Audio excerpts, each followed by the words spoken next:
Do you want to know why so many of these radio nerds practice in their front yard in proper conditions and speak of capability only in hyperbole?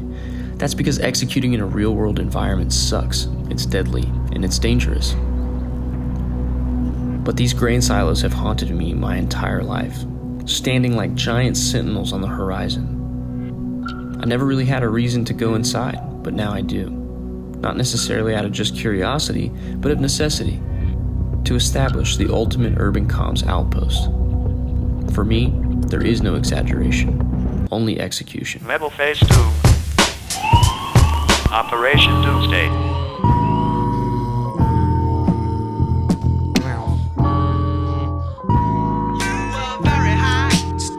By the way, I re-up on bad dreams, back up screams in 50s, be up on mad schemes that heat shop like Jiffy. In today's video, we will be talking about urban comms, how to perform detailed area studies, and select optimal locations above any obstructions. We must have the knowledge and the wherewithal to go in undetected and come out with a functioning system. In most cases, there are no second chances or do-overs. You are the modern radio operator. And while you may use some of the same tools of old, the reasons for why you use them and their criticality has never been higher. Buying a radio is only the beginning. Becoming an effective, modern radio operator is a whole skill set on its own. Not only must you know how to use your equipment properly, but you must be able to get in and get out quickly and undetected. You must do a thorough area analysis so that you know how to access different buildings and structures. And not only that, you must be physically fit so that you can do that. Knowledge is power, and we've known this. And without the ability to effectively communicate intel that we've gathered, we lose the competitive edge against our adversaries.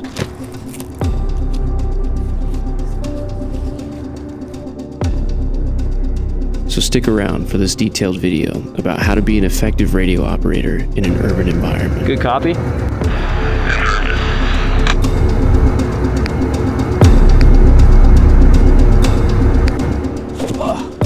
Decentralized communications, or comms, have seeped into the mainstream discussion of the prepared civilian. You may have even seen videos like this one generalizing a particular radio as good because cops use them. As long as you get the good quality ones, like that, like police officer use. Videos like Kennedy's are great. They're casually informative and friendly, but they're oatmeal for people who are clearly ready for steak. Thank you, honey. You see, buying a radio is a lot like buying a firearm. Which one you should purchase depends a lot on the application. As an example, you probably wouldn't go elephant hunting with a .22. Likewise, you probably wouldn't want to go varmint hunting with a .308. So, just as we must understand the application of a firearm in order to select the appropriate firearm, we must also understand the application of the radio to select the appropriate radio, which is why today we are establishing the ultimate urban comms outpost, bringing with us a litany of equipment, namely a repeater, a drone that's going to deliver us a payload, an autonomous camera for us to monitor the area, and of course some encrypted handhelds for us to communicate as a team during the operation. We hope that this gives you a visual and an understanding about what it takes to perform this operation so that you can better select the equipment that you need for your own operation. So stick around as we develop the ultimate urban comms outpost.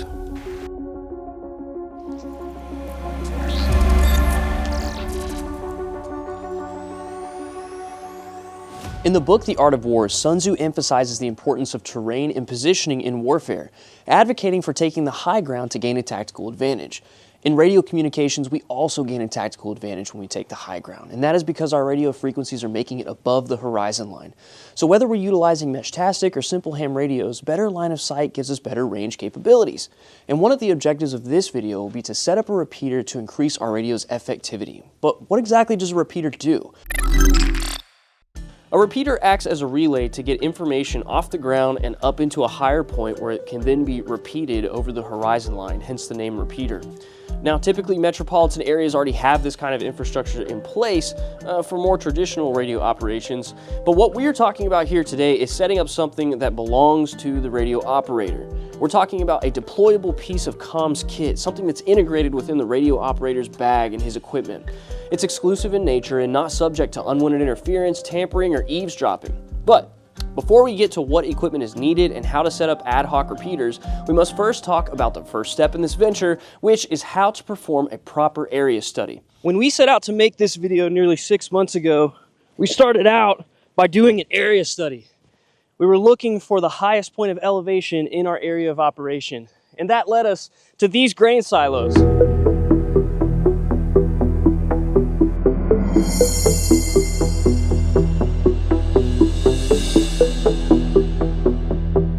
Now, the grain silo was great for many reasons. It offered good visibility over the horizon line, it had low security, and we didn't spot any cameras or guards while we were at the grain silo. It would have been an excellent choice, only it had a few shortcomings. First off, it was way too restrictive, there was too many eyes and ears around, and there was no good escape route. You see, this area only had one way in and one way out while traveling by vehicle, which was a requirement of ours considering the amount of personnel, camera equipment, and other things involved in filming this operation.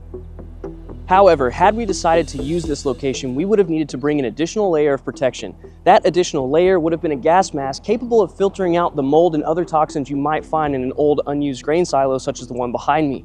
For that, we have partnered with Avon Protection. They offer the best, most reliable protection that money can buy, and while yes, my beard may have gotten in the way of their effectivity, the suite of gas masks offered by Avon will certainly do nothing but offer you the highest level of protection and adaptability and comfort, all while protecting you from unforeseen dangers that can exist in areas like these silos. Avon is a NIOSH certified manufacturer with over 100 years of experience in the development and manufacturing of CBRN equipment.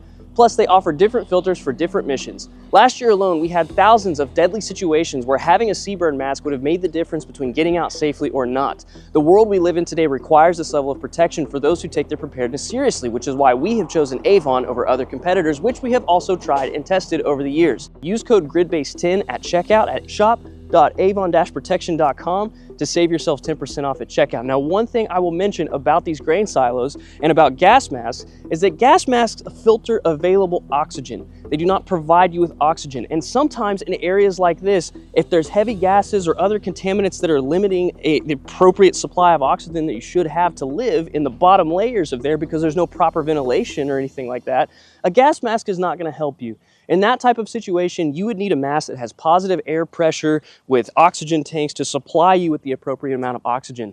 These areas are not meant to be occupied for long-term use. That is not their intent. So they don't have proper ventilation. They don't have those types of things. So if there is a gas leak on the lower rungs and that heavier gas is falling down lower within the grain silos, you're not going to get enough oxygen and you will die. And the only thing that will keep you safe is a harness where somebody can pull out your, deceased corpse at that point. Your friends might try and jump in and save you. They themselves will die because there's an invisible danger of lack of oxygen. So they'll get down there and succumb to the same thing you did and pass out on the bottom floor of that grain silo. So before you put on a gas mask and jump into the bottom of a grain silo, consider that there might be some other factors that you haven't considered yet. Always practice safety when doing this kind of stuff. I cannot stress it enough.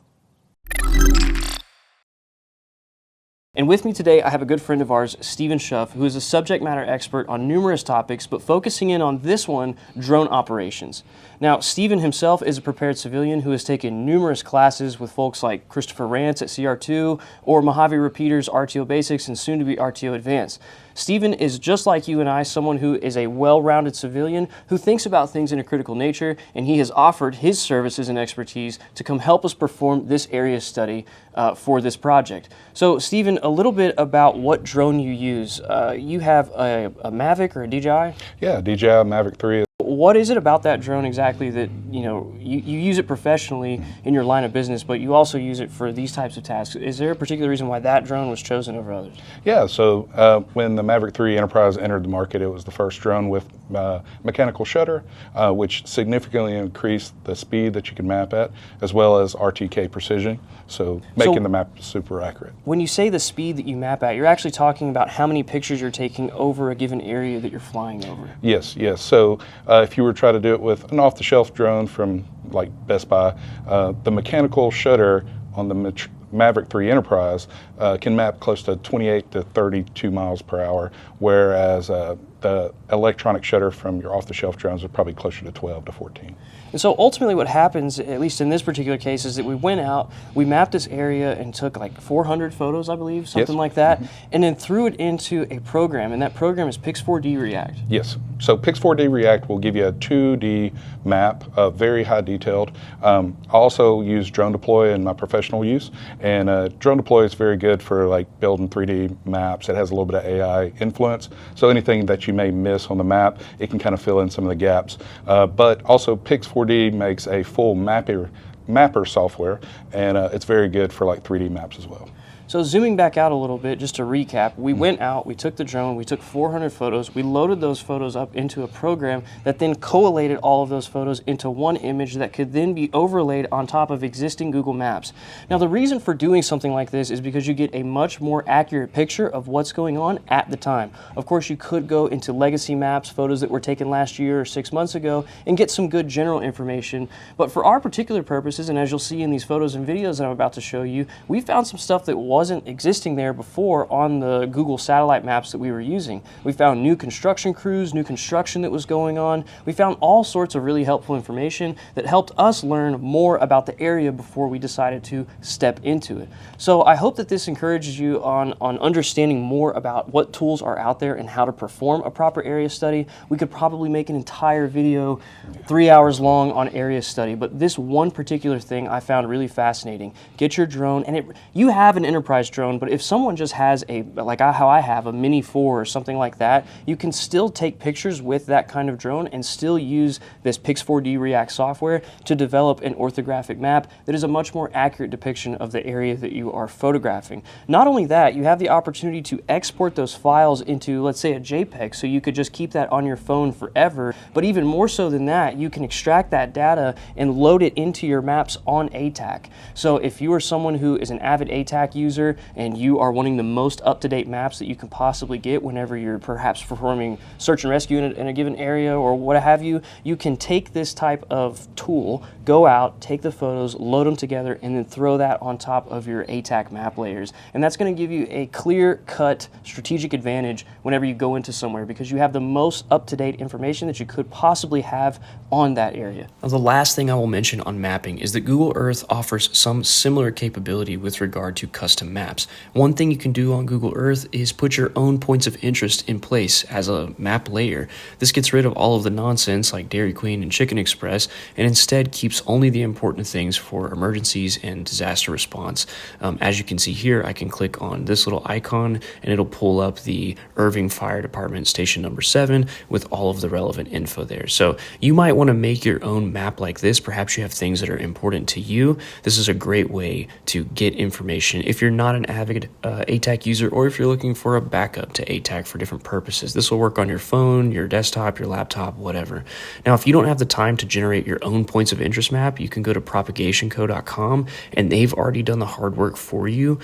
State by state, $25 at the time of recording this video, you can go in and purchase a file that you can then overlay into your own map, and all of the work's already been done for you. All the relevant points of interest for emergency response are there. But Steven's got one more thing to say. Let's hear him out.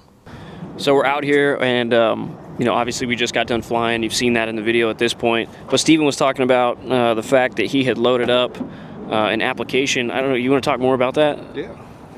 So it's an app called Autopilot. You can download it on the store. It's free to use, but you can request clear airspace before you take off. Make sure there's no fly zones in the area. Do you have to be a licensed drone pilot to do that? No.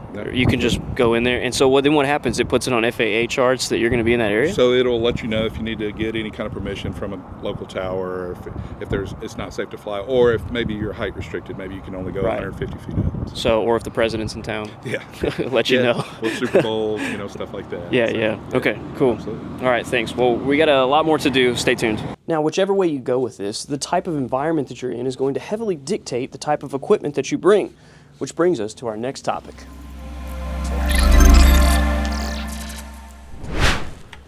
Now, this topic could easily expand into endless detail, but for this segment, we will focus on tools that are broadly applicable to most urban operations. Let's break it down. Now, depending upon the situation that you're in, you may need to bypass obstacles, and you may need tools to bypass these obstacles. These tools can range from things such as angle grinders to lockpicks, but my personal favorite, is a good set of bolt cutters and a shove knife or a Williams key. Both of these tools are reliable, effective, and easy to use. However, I would encourage you to use discretion and pack only what's necessary for the specific mission in Minecraft. Carrying forced entry tools carries a certain connotation. That said, when the situation calls for them, you'll be glad that they're in your kit. Now, the next piece of equipment that I want to talk about is gloves. A good pair of gloves offers you a mechanical advantage for climbing, gripping, and handling rough materials. More importantly, they protect your hands from cuts, abrasions, and other injuries that could otherwise cut your mission short or make you less effective. Remember, in Minecraft, there is no medic to call. You are a one-stop shop, so practice safety and think ahead before you become a liability. The rest of the things that I would mention on this list should probably be of no surprise. Maybe a pair of binoculars or a thermal monocular, something to write with. Prioritizing these tools and tailoring them to your mission-specific needs in Minecraft will ensure that your kit is both effective and practical for any urban ISR endeavor. With area study and general tools covered, let's get into the nitty-gritty and talk about specific types of network infrastructure that you could potentially set up in this Minecraft scenario. Starting off with my least favorite, but still mentionable, Meshtastic nodes. Meshtastic and mesh networks in general are great for when you need to push data, perhaps over an application like ATAC, or maybe you just want to send messages on the actual Meshtastic application. They're not typically compatible with voice communications, they're for data.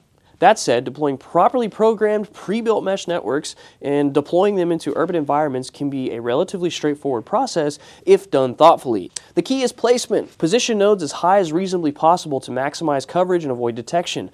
Ideal locations include things like telephone poles, rooftops, or other elevated structures, and when possible, you should avoid placements that feature heavy vegetation. You'll also want to be sure that your mesh node is housed inside of a waterproof enclosure to shield it from the elements. Discretion is essential when placing equipment in areas where it may attract unwanted attention. Overly tactical designs or colors like camouflage or bright conspicuous shades of orange, avoid those. Instead, opt for neutral black tones to help your node blend in seamlessly with the existing infrastructure that is there, like utility boxes or rooftop equipment. The goal is for your node to appear as though it belongs there, reducing the chances of confiscation, detection, or tampering. By prioritizing these considerations, you can ensure that your mesh networking infrastructure is not only just robust, but long-lasting and unobtrusive, which are all key elements for effective communication in challenging environments with mesh networks. The third and final piece of radio equipment that I would consider to be a part of this loadout, at least on the short list, would be a digital multi-tool such as the HackRF. This tool combines multiple tools into one. Not only can I use it to generate and transmit pre-recorded messages or generate other signals, specifically for the purposes of potentially confusing or misleading or interfering with adversaries, but this function is only limited by your imagination. It can also be used as a spectrum analyzer to get a visual representation or an auditorial representation of what's happening in the otherwise invisible RF spectrum that's happening all around you. Would it surprise you to know that out of all of the bags here, I've been collecting Ospreys, Vertex, Alice Packs, Mountain Smith, out of all of these bags that I have purchased over the years, it ended up being none of these that I took on this trip with me. In fact, it was this military surplus bag that once belonged to Don Klingenberg, who worked at Bell Helicopter and probably used this to go to work every day. Less about the bag that I brought and more about what's inside of it. Let's talk about what we took on this mission with us. To accomplish the goal of setting up a repeater on top of the grain silos, I wanted to bring two different sets of equipment. The more affordable and easier to use piece of equipment that I wanted to demonstrate for this purpose was the Argent Data Systems ADS-SR1. Now, Argent Data Systems sells a suite of cables that are interoperable with numerous different radios, but for this particular case, we are using the Kenwood style adapter because it's commonly found on radios like the Baofeng UV5R, or in this particular case, the Quansheng UVK5. The way that the Argent Data Systems ADS-SR1 works is by recording the transmission it receives through the radio and then retransmitting it back out on that same radio. So it is a store and forward type of system. On that same radio. It is very easy to use and has numerous other functions. One such function is the fact that it can be used just like a voicemail machine so that it's not retransmitting that information back over an area, but it's just storing that data. Perhaps someone could come retrieve it later and record the messages that you had saved onto it. It's a very unique piece of equipment and it runs off of AA batteries, or you could get a barrel jack adapter to a USB-C and run it off of a battery pack for longer uptime. Now, this type of system is great in and of itself. However, we wanted to augment its capability with the One Stone Systems LMAP, which is a modular antenna platform. The reason why we wanted to augment its capability with this type of system is because this gives us flexibility with the types of antennas that we can use with these radios. The reasons why you might want to use different antennas is for the fact that this is a Yagi antenna or a directional antenna and adds gain to the transmission focused in a particular location or area. So we could point this into a particular direction if we wanted to, or we could use it with this omnidirectional antenna here from ZBM2 to have radial coverage. So we have different options. We can also hook up other types of equipment to this type of machine. As an example, this HackRF PortaPack would let us visualize the radio wave space in real time. So we could use this on the directional antenna to visualize the wave space in the area that we're in while using the omnidirectional antenna at the same time on this platform for the repeater functions. So this is a really neat solution because typically setting up a radio in a field gives you subpar results or is just cumbersome and requires a lot of different equipment. This is a really easy to use system that packs down, very light, and is a system that I really enjoy. I think One Stone Systems has done a great job with this product. I purchased this product with my own money. This is not an ad placement. This is just something really cool that has come out of the radio community recently that I think demonstrates how creative some of the folks in this space could be. So now that we've kind of talked about the generic, basic, affordable solution, like I mentioned, around $100 or so for the actual SR1, let's talk about the more advanced option that we brought for this operation. Unfortunately, the drone was supposed to bring us the payload up here for the repeater that we were going to network into this, and I'm not able to do that now. This was going to be analog, and the Hytera was going to be digital encrypted. I was going to show both of those systems. Now, the Hytera, it's worth noting that the Hytera will do analog as well, so we didn't necessarily need to separate the systems. I was just trying to show like a budget option versus the expensive option. Now, the more advanced system that we brought to accomplish this objective was the Hytera HR652. The Hytera HR652 isn't just more advanced because it looks cool, it's more advanced because it has features like official MIL standard and IP ratings for water and dust ingress. Essentially what that means is that this could be left outside for a long amount of time regardless of the conditions, and it would still function and perform properly. It could be up for about 9 hours on its own battery, but of course you could also pipe in your own power supply as well to keep it up for an even longer amount of time. Not only that, it has an Ethernet port up here so that you can IP connect this HR652 to a network of other HR652s, which would potentially allow you to infinitely increase your network and custom build your own private DMR network. It doesn't just do DMR or digital radio. In fact, it also does analog. But the benefit of it doing DMR or digital radio, if you're not familiar, is the fact that it can do more than analog can do in the sense that it can share and pass through and relay data. What I mean when I say data is your team's GPS location or text messages, or most importantly, in my opinion, AES 256 level encryption. If you and your team have encryption keys that you're sharing on your radios, the HR652 can handle passing that information through. So this is a more advanced option. Price point on something like this ranges depending on the features that you need to unlock. As an example, you may not need IP Connect. You may want to run this standalone, in which case you would end up saving yourself a considerable amount of money by not paying to unlock that feature. But on average, you can expect to pay a few $1,000s for a system like this. The last and most important benefit is that it has a higher wattage output. So depending on which model you get, you're looking at about 25 to 50 watts of power output compared to a Baofeng's 5 watts of power output. So that's just a few things that make this a more advanced system, but an extremely robust and invaluable and irreplaceable system. There is nothing else like this that exists currently on the market, at least that I'm aware of, that's available to civilians in a moderately affordable package. So this is a really unique product. And if you're interested in learning more about the 652, please be sure to subscribe and hit the bell at the bottom so that you can be notified when we do that video, because it will be our very next video is a deep dive on the Hytera 652. All right, now at this point you're probably waiting for me to just go into the grain silos and show you how we did all of that. Now, although we got permission and we were not trespassing at the grain silos, Still, we want to protect the team members that were involved in making this production. As such, we've put the actual video of us doing the entire operation with 4 different camera angles and 2 different drones all over on our Patreon. That's patreon.com/gridbase.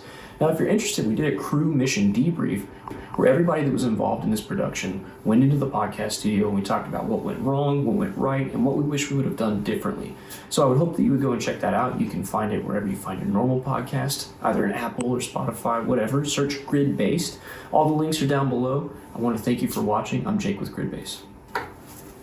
You know why so many of these radio nerds practice in their front yard in proper conditions and speak of capability only in hyperbole? That's because executing in a real-world environment sucks, it's deadly, and it's dangerous. But these grain silos have haunted me my entire life, standing like giant sentinels on the horizon. I never really had a reason to go inside, but now I do. Not necessarily out of just curiosity, but of necessity, to establish the ultimate urban comms outpost. For me, there is no exaggeration, only execution. Level Phase 2. Operation Doomsday.